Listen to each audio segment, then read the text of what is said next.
Bonjour à tous et bienvenue dans ce nouveau tutoriel Word où on va parler cette fois-ci de beaucoup de choses, notamment de comment parfaire son document afin qu'il soit d'une meilleure présentation possible. Alors, donc là, nous faisons face à un document.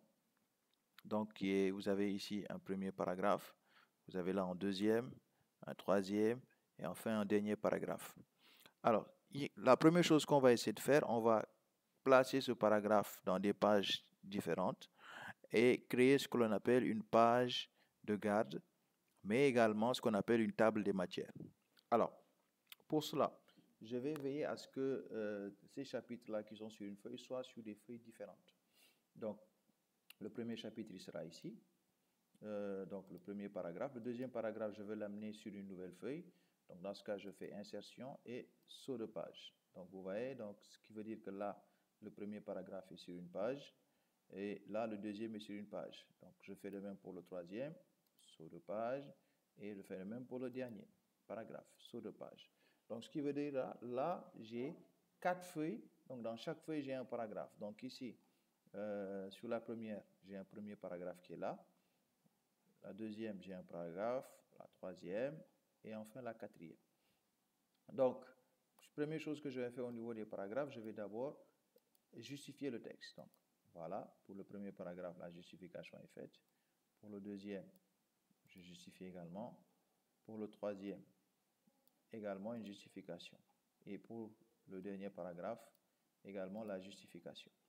Alors, donc, je vais maintenant indiquer un titre pour chaque paragraphe. Donc, par exemple, pour le premier paragraphe, je vais mettre introduction.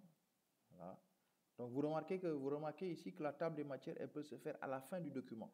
Donc, je peux finir la saisie de tout le document et commencer la table des matières. Donc là, on va supposer que j'ai terminé mon document et que je veux commencer maintenant à faire la table des matières. Donc, j'ai ici introduction. Et je vais mettre définition. Définition. Voilà. Ensuite, dans le deuxième, ici, je vais mettre comme grand titre, je vais mettre ici présentation.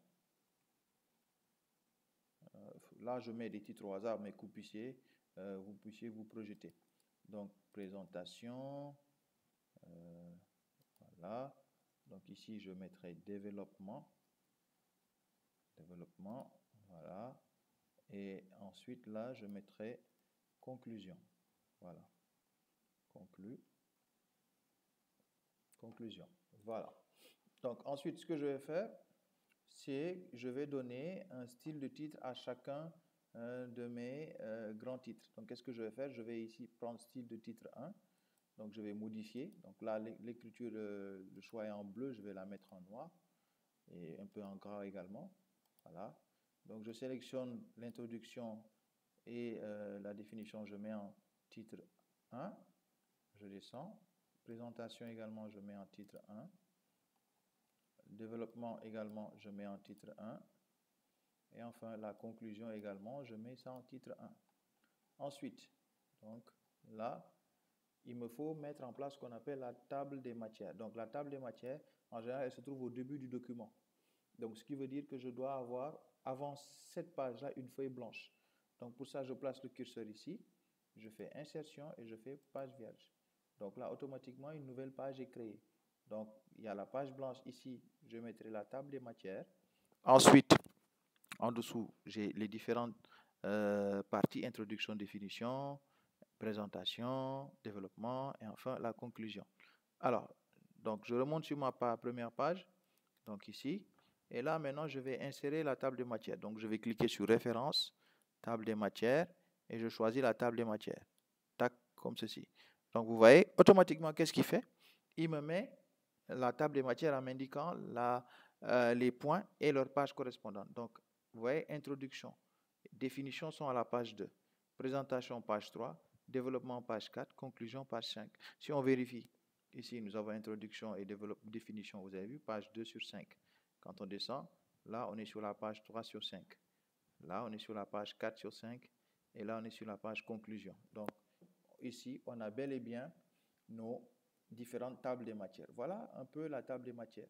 Maintenant, il arrive que j'ai oublié un point.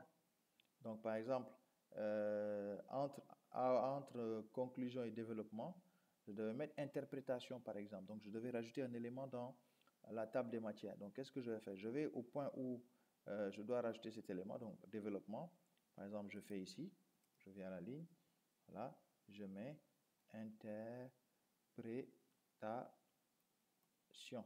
interprétation, je sélectionne et je lui donne également un style de titre 1, comme ceci. Voilà. Donc là également, je me suis rendu compte que j'ai oublié un point et je veux le rajouter. Une fois que je l'ai rajouté dans le texte, je remonte sur la table des matières. Donc vous voyez là, il manque interprétation. Vous voyez, quand je place le curseur dans l'espace en gris, on a ici mettre à jour la table. Donc je clique dessus et je sélectionne mettre à jour toute la table. C'est-à-dire il va mettre à jour toute la table qui a été créée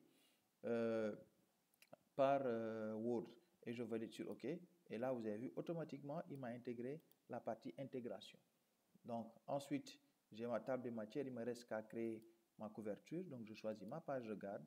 Donc je choisis une page de garde. Celle-là, tac. Et là, titre du document, je vais mettre document de présentation. Document de présentation. Et voilà. Donc là, par exemple, vous avez un document simple avec une page de garde, donc la couverture du document. Là, vous avez la table des matières, donc la table des matières, avec ici les différents points, introduction. Et ça permet, l'avantage de la table des matières, c'est que par exemple, lorsque vous allez envoyer ce document à quelqu'un, alors, si par exemple, il n'y a que le développement qui l'intéresse, qu'est-ce qu'il va faire? Il va tout simplement appuyer sur la touche CTRL et cliquer sur développement. Automatiquement, vous avez vu, Word lui envoie un lien directement qui va l'amener dans la partie développement du document. Donc, quand on regarde bien ici, nous avons notre document avec nos différentes pages. On peut maintenant insérer ce qu'on appelle des numéros de page. Donc, les numéros de page, on a ici numéro de page, on a haut de page, bas de page, marge de page ou position actuelle. Donc, nous, on va préférer les bas de page et on va préférer ce type de bas de page-là. Donc, quand on va cliquer, là, vous avez vu, automatiquement, il me crée des pages. Donc, page 4, page 5, page 3, page 2, etc. Ensuite, on fait fermer. Et là, les différentes pages ont été créées pour votre document. Donc, ici, si vous remarquez bien, la page de garde ne prend pas de numéro de page parce que c'est une couverture. Donc ici, très souvent, nous voyons des étudiants qui conçoivent la page de garde. Alors, la page de garde, il faut d'abord la créer et ensuite apporter des modifications. Vous avez vu ici, la page de garde ne porte pas de numéro. Mais par contre, la page, elle commence à partir de la page où il y a la table des matières, ainsi de suite, 2, 3, 4, et ainsi de suite. Donc là, c'est un peu la mise en place de la table des matières. Comment créer une table des matières sur Word. Alors, l'autre aspect ici, c'est comment créer des liens redirectionnels sur Word. C'est-à-dire, à partir de votre document, que l'on clique sur un mot ou un terme qui va renvoyer quelque part vers un site ou vers un autre document. Prenons par exemple le mot ordinateur. Alors, je veux que ordinateur soit un lien hypertexte, c'est-à-dire un lien qui va permettre à l'utilisateur, par exemple, quand il va cliquer dessus, à la personne qui va lire le document, quand il va appuyer sur ordinateur, qu'une nouvelle page, avec l'aide de la connexion Internet, bien entendu, qu'une nouvelle page s'ouvre et qu'on lui montre la page où on fait une présentation d'un ordinateur. Alors, pour ça, je vais sur Internet. Donc, je vais lancer Internet. Voilà. Donc, on a ici directement une présentation Wikipédia d'un ordinateur. Nous, ce dont on a besoin de ce lien-là. Donc, on va le copier. Voilà. Ensuite, je vais aller dans Insertion. Alors, Insertion, on a ce qu'on appelle lien hypertexte. On l'a ici, lien hypertexte. Alors, quel est le terme que je veux mettre en lien hypertexte? C'est le mot ordinateur. Donc, je sélectionne d'abord ordinateur. Ensuite, je vais cliquer sur lien hypertexte. Donc, ici, lien hypertexte, qu'est-ce qu'il me dit? J'ai le choix, fichier ou page web existant. Donc, je veux que, par exemple, lorsque la personne va lire le document et qu'il va cliquer sur ordinateur, que ça le renvoie sur le lien que j'ai sélectionné tout à l'heure, c'est-à-dire cette page-là, ici. Ou sinon, emplacement dans le document. Donc, je veux que quand je vais cliquer sur ordinateur, qu'il m'envoie dans un point spécifique du document. ou vers une adresse de messagerie ou vers un autre document. Donc, moi, ce qui m'intéresse, c'est vers une adresse web. Donc, ici, qu'est-ce que je fais? Je colle le lien que j'ai enregistré tout à l'heure. Donc, c'est-à-dire ce lien-là. Donc, vous avez vu, je le colle ici, adresse. Et le texte est affiché. Et quand je vais aller sur OK, vous avez vu, automatiquement, il devient bleu et souligné, comme sur Wikipédia. Vous voyez ici, Wikipédia. Vous avez vu, Wikipédia, c'est des éléments bleus soulignés. Donc, quand vous cliquez sur ce mot-là, par exemple, vous avez vu, il vous renvoie sur une description spécifique de cet élément-là. Donc, c'est pareil ici. Donc là, il a mis en bleu. Donc, dès que vous avez un document Word et que vous voyez cette syntaxe-là en bleu et souligné, ça veut dire que ça renvoie quelque part si la personne a bel et bien Internet. Donc, il faut que la personne ait Internet parce que là, par exemple, moi, si je veux cliquer pour voir ce qu'il y a dans l'ordinateur, j'appuie d'abord sur la touche CTRL. Alors, il me suffit d'appuyer sur la touche CTRL ici et ensuite de cliquer. Automatiquement, vous allez voir que le navigateur va s'ouvrir. Vous avez vu, le navigateur s'ouvre et automatiquement, hop, vous avez vu, il m'ouvre, il m'affiche la page web concernant une définition du mot ordinateur. Donc, c'est de cette manière-là que l'on crée un lien hypertexte. Alors, la manière dont on a créé un lien hypertexte, c'est de cette même manière qu'on enlève le lien. On ne veut plus que ce lien soit fonctionnel. On sélectionne, on fait un clic droit, tout simplement, et on fait supprimer le lien hypertexte. Donc, cela veut dire que quand on fait supprimer le lien hypertexte, ce lien n'est plus fonctionnel. C'est-à-dire la personne qui va cliquer dessus ne pourra plus sélectionner le lien, par exemple. Alors, on continue sur notre texte. Donc, on est dans la partie présentation. Alors, dans cette partie-là, présentation, on veut, par exemple, scinder ce paragraphe en deux groupes. Donc, dans ce cas, on va dans mise en page. Dans la rubrique mise en page, on a ici colonne. Donc, colonne, on peut diviser le tableau, le paragraphe en deux colonnes. Vous avez vu? Donc, ou bien en trois colonnes. Donc, cela dépend du type de document que vous voulez créer et de la présentation que vous voulez avoir. Très souvent, deux colonnes, c'est beaucoup plus préférable. Donc, qu'est-ce que j'ai fait? Je veux revenir sur une colonne. Tac, je reviens sur une colonne. Donc, qu'est-ce que j'ai fait? J'ai juste sélectionné mon paragraphe, que voici, et j'ai demandé à ce que mon paragraphe soit divisé en deux colonnes. Donc, c'est ce que j'ai ici, c'est le résultat que j'ai ici. Il a divisé mon... Et comment j'ai fait ça? Dans la partie mise en page. Donc, là, je reclique sur une colonne pour m'amener l'élément de base et de départ. Donc, voilà un peu, vous avez vu, nous venons de créer un petit document présentable avec vraiment les éléments de base qui doivent être dans un document, c'est-à-dire notamment une page de garde, donc la couverture, également une table des matières. Donc la page de garde, comment la supprimer? On fait insertion, page de garde, et on a supprimé la page de garde actuelle. Donc on peut supprimer la page de garde si elle ne nous intéresse pas.